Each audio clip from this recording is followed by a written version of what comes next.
हरियाणा की नामचीन party Indian national Lokdal ने अपने संगठन के विस्तार और मजबूती को लेकर जिलाध्यक्षों की नियुक्ति की गई है। सोनीपत की बात करें तो सोनीपत की जिम्मेवारी युवा नेता कुणाल गहलावत को सौंपी गई है, जो हमारे साथ जुड़े हैं। उनसे बातचीत करेंगे कि उन्होंने संगठन के विस्तार और मजबूती को लेकर क्या विजन बनाया है। कुणाल जी, सबसे पहले तो आपको जिलाध्यक्ष की नियुक्ति पर बहुत बहुत बधाई। बहुत बहुत धन्यवाद संजीव जी, और दैनिक सवेरा के सभी दर्शकों को मेरा प्रणाम। और सबसे पहले तो मैं इंडियन नेशनल लोकदल पार्टी में जो हमारी सबसे बड़ी जिम्मेदारी आदरणीय चौधरी अभय सिंह चौटाला जी ने एक युवा कार्यकर्ता को इतनी बड़ी जिम्मेदारी दी है, इसके लिए हम चौधरी अभय सिंह चौटाला जी, अपने प्रदेश अध्यक्ष आदरणीय रामपाल माजरा जी, हमारे युवा नेता करण सिंह चौटाला जी और रानिया से विधायक आदरणीय अर्जुन सिंह चौटाला जी और अपने सोनीपत के सभी सीनियर साथियों का धन्यवाद करते हैं कि उन्होंने हम पर युवा साथियों पर एक इतनी बड़ी जिम्मेदारी सौंपने का काम किया है। जी,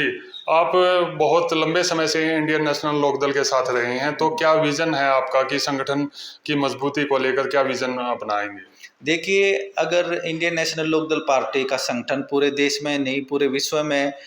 ये कहा जाता है, अगर सबसे ज़्यादा मजबूत संगठन किसी का है तो वो इंडियन नेशनल लोकदल पार्टी का है। क्योंकि जो परम पूजनीय चौधरी ओम प्रकाश चौटाला जैसा संगठन करता इस प्रदेश में, देश में, इस पूरे विश्व में कोई नहीं था। उन जैसा वक्ता कोई नहीं था और हम सब उन्हीं के रास्ते पर चल रहे हैं और आदरणीय जननायक चौधरी देवीलाल की नीतियों को आगे बढ़ा रहे हैं। और अब हमारा इंडियन नेशनल लोकदल पार्टी का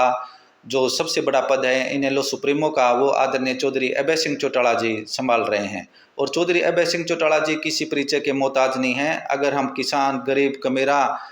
छोटा कर्मचारी, छोटा दुकानदार, अगर कोई भी किसी के ऊपर कोई विपत्ति आती है तो सबसे आगे अगर कोई खड़ा मिलता है तो इंडियन नेशनल लोकदल पार्टी खड़ी मिलती है। अगर हम आज विधानसभा के अंदर देखते हैं, आज कांग्रेस पार्टी के भी कई विधायक वहाँ पर हैं, परंतु वो चुटकुले सुनाने के अलावा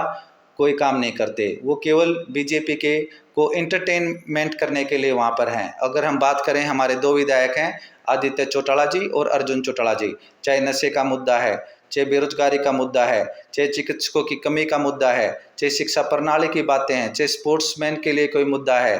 चाहे किसानों के लिए कोई भी मुद्दा है, आज अगर उस किसानों की, मजदूरों की, व्यापारियों की कोई आवाज़ उठाने वाला है तो केवल इंडियन नेशनल लोकदल का विधायक ही है। और यहाँ तक मुख्यमंत्री ने भी ये कहा है कि अगर विपक्ष की कोई भूमिका निभा रहा है तो आज इंडियन नेशनल लोकदल पार्टी ही निभा रही है। और जब से पूजनीय चौधरी ओम प्रकाश चौटाला जी हमारे बीच में नहीं रहे,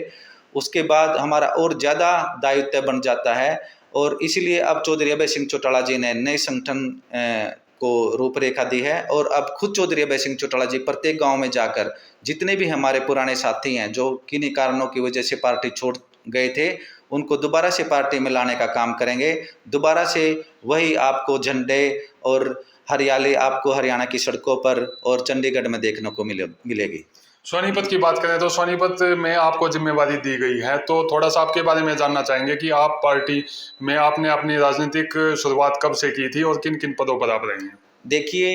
जब जैसे ही मैंने कॉलेज के अंदर एडमिशन लिया था, छोटा रामारे कॉलेज, जाट कॉलेज के अंदर, उस समय मैं इनसोक के साथ और पार्टी के साथ मैंने जुड़ने का काम किया। मैं 3 बार इनसोक का जिलाध्यक्ष सोनीपत के अंदर रहा। मुझे इनसोक का प्रदेश महासचिव, सोशल मीडिया का प्रभारी, पार्टी कार्यालय सचिव और 7 बार मुझे परम पूजनीय चौधरी ओम प्रकाश चौटाला जी ने युवा जिलाध्यक्ष की जिम्मेदारी भी सौंपने का काम किया। मैंने केवल एक कार्यकर्ता के रूप में हमेशा पार्टी के लिए मेहनत की है। और अब मेरे को जब मैंने लिस्ट देखी तो उसमें नाम था मेरा, तो सभी साथियों ने मुझे बधाई दी और उन्होंने कहा कि आप इसके लिए डिजर्व करते थे और अब सोनीपत जिला और ज़्यादा मजबूती के साथ आगे बढ़ेगा। और अब मेरे को परम आदरणीय चौधरी अभय सिंह चौटाला जी ने, हमारे प्रदेश अध्यक्ष रामपाल माजरा जी ने सोनीपत जिले की जिम्मेदारी देने का काम किया है। सोनीपत की बात करें तो अगर थोड़ा सा पीछे जाएंगे तो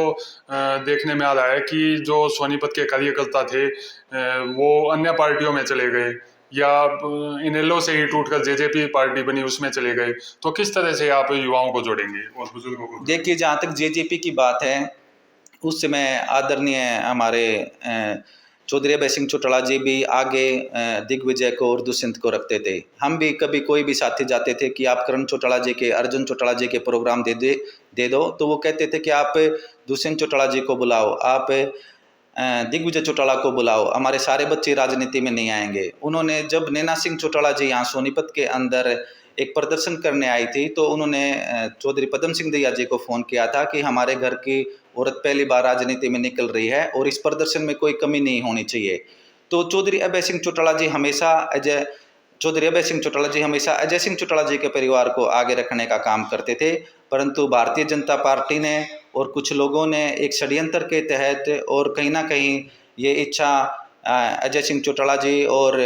दुष्यंत चौटाला के अंदर भी थी और उन्होंने पार्टी का विभाजन करने का काम किया। परंतु लोगों को 4-5 साल उनके जो साथ गए थे उनको पता चल गया, अब लगभग जो साथी जेजेपी के अंदर गए थे वो जेजेपी छोड़कर जा चुके हैं और जो कुछ साथी हमारे जो कार्यकर्ता हैं उनसे हम संपर्क साधने का काम करेंगे, उनको वापस से इंडियन नेशनल लोकदल पार्टी में लाने का काम करेंगे। कुछ साथी बीजेपी में और कांग्रेस में भी गए थे, परंतु जो इंडियन नेशनल लोकदल का कार्यकर्ता है वो ना कांग्रेस में फिट होगा ना भारतीय जनता पार्टी में फिट होगा, क्योंकि इंडियन नेशनल लोकदल पार्टी का जो कार्यकर्ता है वो सड़कों पर लड़ाई लड़ने वाला कार्यकर्ता है, वो किसान मजदूर की आवाज़ उठाने वाला कार्यकर्ता है। अगर हम बीजेपी की राजनीति की बात करें या कांग्रेस की राजनीति की बात करें, कांग्रेस के अंदर तो आज संगठन ही नहीं है। जो पार्टी 15 साल से अपना संगठन नहीं बना सकती, जो अपना जिलाध्यक्ष नहीं बना सकती, वहाँ इंडियन नेशनल लोकदल पार्टी का कार्यकर्ता कभी काम नहीं करेगा। इंडियन नेशनल लोकदल पार्टी का कार्यकर्ता जननायक चौधरी देवलाल की नीतियों पर चलने वाला कार्यकर्ता है, वो संघर्ष का मादा रखता है और संघर्ष करके ही जीत हासिल करने का काम करता है और संघर्ष करके ही लोगों का दिल जीतने का काम करता है। और जहाँ तक बात करें आज जिस प्रकार भारतीय जनता पार्टी ने धर्म जाति में वोट को बांटने का काम किया है, अभी हमने जो मेयर के चुनाव थे उसमें भी केवल 26% 28% ही लोगों ने वोट डाले। आज लोग बिल्कुल सरकार के प्रति नकारात्मक हो चुके हैं, इसलिए लोगों को एक नई दिशा देने के लिए इंडियन नेशनल लोकदल पार्टी के साथ हम दोबारा से 36 बिरादरी के लोगों को जोड़कर एक न्याय युद्ध करने का काम करेंगे और दोबारा से किसान मजदूर की सरकार हरियाणा में बनाने का काम 2029 में हम सब मिलकर करेंगे। जी, आप लंबे समय से इनेलो से जुड़े हुए हैं, तो आपके पास भी कभी ना कभी ऑफर आया होगा कि सत्ताधारी पार्टी का या अन्य पार्टियों के कि आप हमारे साथ आ जाओ। आप बड़े एक्टिव कार्यकर्ता रहे हैं शुरुआत से ही, तो आपका मन नहीं कभी डगमगाया कि मुझे यहाँ से छोड़कर किसी सत्ताधारी पार्टी में चले जाना चाहिए? देखिए, जो मेहनती कार्यकर्ता होता है उसको सभी दल चाहते हैं कि वो अपनी उनकी पार्टी में ज्वाइन करें और ऐसे बहुत सारे ऑफर मेरे और अन्य कार्यकर्ताओं के पास भी आए, परंतु जितने मेरे साथी हैं उन्होंने सब ने हमने ये ठान लिया था जब पार्टी टूटी उसी समय से कि हम चौधरी ओम प्रकाश चौटाला जी का आखिरी सांस तक साथ देंगे, हम इंडियन नेशनल लोकदल पार्टी का आखिरी सांस तक साथ देंगे, क्योंकि इंडियन नेशनल लोकदल पार्टी ही ऐसी पार्टी है जो अगर गरीब आदमी है, किसान है, मजदूर है, उसको आगे बढ़ाने का काम करती है। हमने जब राज्यसभा की बात आती है, हमने राज्यसभा में रणबीर गंगवा जी जो एक कुमार जाति से थे, राम कुमार कश्यप जी एक झिमर जाति से थे, बिल्कुल गरीब परिवार से थे, उनको राज्यसभा में भेजने का काम किया। अगर हम आम आदमी पार्टी, भारतीय जनता पार्टी, कांग्रेस की बात करते हैं, ये करोड़ों रुपए में अपनी राज्यसभा की सीट बेचने का काम करते हैं। अगर हम टिकटों की बात करें तो राजू धानक जी, रमेश खटक जी, आदरणीय पदम सिंह दैया जी, अजीत अंतिल जी, उस समय जितने भी हम चेहरों को बात करें जो युवा में पार्टी के साथ जुड़ता था, पार्टी के लिए काम करता था, उन लोगों को एक आम आदमी के परिवार से लोगों को उठाकर विधानसभा तक भेजने का काम अगर कोई करती है तो इंडियन नेशनल लोकदल पार्टी करती है। मेरे जैसा छोटा सा कार्यकर्ता जिसको 7 बार युवा जिलाध्यक्ष की जिम्मेदारी देने का काम किया, अब मेरे को पार्टी ने जनरल का जिलाध्यक्ष बनाने का काम किया, ये केवल इंडियन नेशनल लोकदल पार्टी ही कर सकती है। आप दूसरी पार्टियों की बात करेंगे तो वो देखेंगे उनके खाते में कितने रुपए हैं, उनके पास कितनी बड़ी बड़ी गाड़ियां हैं, वो किस राजनीतिक घराने से आते हैं, परंतु इंडियन नेशनल लोकदल पार्टी में एक आम किसान, एक आम मजदूर, एक छोटे व्यापारी का, एक छात्र राजनीति का बच्चा आगे बढ़कर विधानसभा और लोकसभा तक पहुंच सकता है। जी, सोनीपत की बात करें तो सोनीपत में आज तक इंडियन नेशनल लोकदल का विधायक नहीं बन पाया है, तो क्या मानते हैं कि आप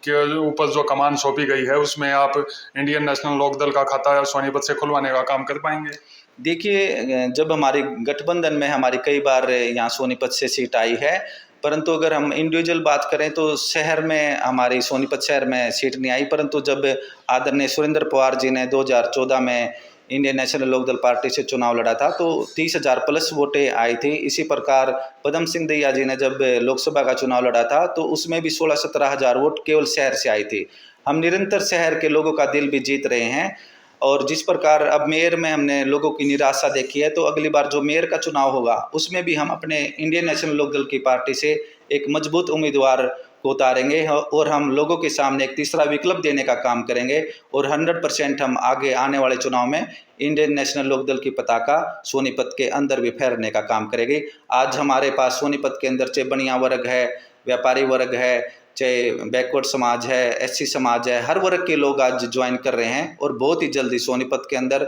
बहुत बड़े बड़े धमाके आपको देखने को मिलेंगे। और उससे में भी संजीव जी हम सबसे पहले आपको इनवाइट करेंगे ताकि लोग भी देख सकें कि आज इंडियन नेशनल लोकदल का पार्टी का परिवार दोबारा से फल फूल रहा है। एक आखिरी सवाल आपसे जानना चाहेंगे कि हर एक आदमी का एक विजन होता है कि अगर मुझे पद मिले तो मैं इस काम को इस तरह से कर पाऊंगा, तो आपका भी कहीं ना कहीं विजन होगा, आप लंबे समय से जुड़े रहे हैं कि अगर आपको जिलाध्यक्ष की जिम्मेवारी मिलेगी तो मैं पार्टी को इस तरह से चलाऊंगा। कोई एक विजन जो आपका हो कि किस तरह से पार्टी को आगे चलाना है? देखिए, चाहे मुझे कोई भी पद मिला, मैंने एक कार्यकर्ता के रूप में काम किया है और जो भी संगठन का जो कार्य होगा उसको हम 21 करने का काम करेंगे, लोगों को घर घर जाकर जोड़ने का काम करेंगे और जो हमसे रूठ गए थे परंतु जो चौधरी देवलाल जी की नीतियों में आज भी विश्वास करते हैं, हम उनको दोबारा से मनाने का काम करेंगे और जो पहले कोई गलती हमसे हुई है उनको हम दोबारा दोहराने का काम नहीं करेंगे। जी, ये थे नवनियुक्त जिलाध्यक्ष कुणाल गहलावत जी, जिन्होंने कहा है कि ये संगठन को मजबूत करने का काम करेंगे, कोई रूठा हुआ तो उसे मनाएंगे और जो पीछे गलतियां हुई हैं उन्हें दोबारा से नहीं दोहराएंगे और सोनीपत और प्रदेश की जनता को एक तीसरे विकल्प के रूप में इंडियन नेशनल लोकदल को आगे करेंगे।